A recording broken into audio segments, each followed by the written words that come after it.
Assalamualaikum warahmatullahi wabarakatuh. Perkenalkan, saya Luciana Fitriani dengan NIM 22106620324 dari Program Studi Manajemen Keuangan C. Dalam video ini, saya akan membahas mengenai etika yang paling sering diterapkan dan juga dilanggar di tempat magang, serta bagaimana hal tersebut berkaitan dengan teori-teori etika sesuai dengan hakikat manusia, filsafat, agama, budaya, dan sosial.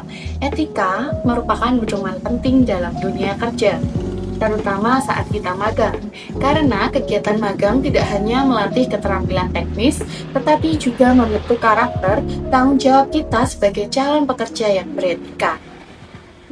Etika yang paling sering diterapkan di tempat magang adalah disiplin waktu dan juga sopan santun terhadap rekan kerja maupun atasan. Disiplin waktu mencerminkan tanggung jawab dan juga integritas seseorang terhadap pekerjaannya. Menurut teori etika deontologi dari Immanuel Kant, tindakan yang baik adalah tindakan yang dilakukan karena kesadaran moral, bukan karena paksaan. Jadi, datang tepat waktu bukan hanya karena takut dimarahi, tetapi karena kesadaran untuk menghargai waktu dan juga komitmen dalam bekerja bersama.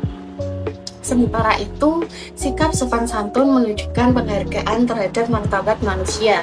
Berdasarkan hakikat manusia, individu memiliki nilai dan juga kehormatan yang harus dijaga.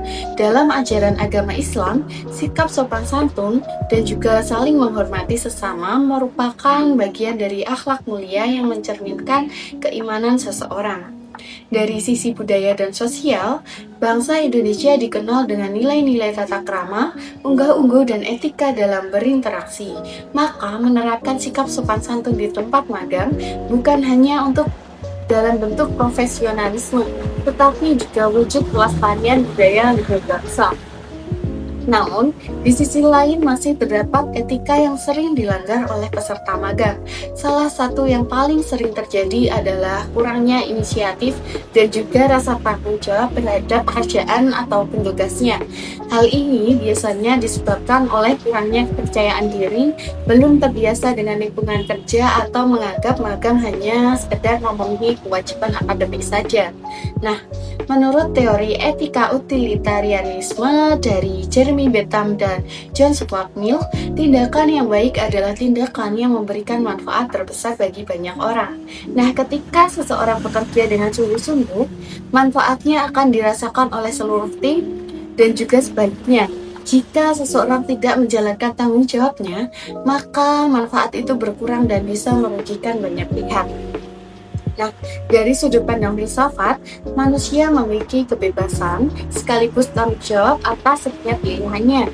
Maka, ketika seseorang memilih untuk bersikap pasif dan tidak berinisiatif, ia sebenarnya mengabaikan potensi dan juga makna keberadaannya sebagai makhluk yang berakal dan berperan sosial. Dalam ajaran agama, kelalaian terhadap tanggung jawab termasuk bentuk tidak amanah, sedangkan dalam budaya dan kehidupan sosial, sikap seperti itu dapat menimbulkan ketidakharmonisan dan juga menurunkan kepercayaan antar individu di lingkungan kerja. Nah, dari uraian tersebut dapat disimpulkan bahwa etika di tempat magang mencerminkan jati diri dan juga nilai moral seseorang.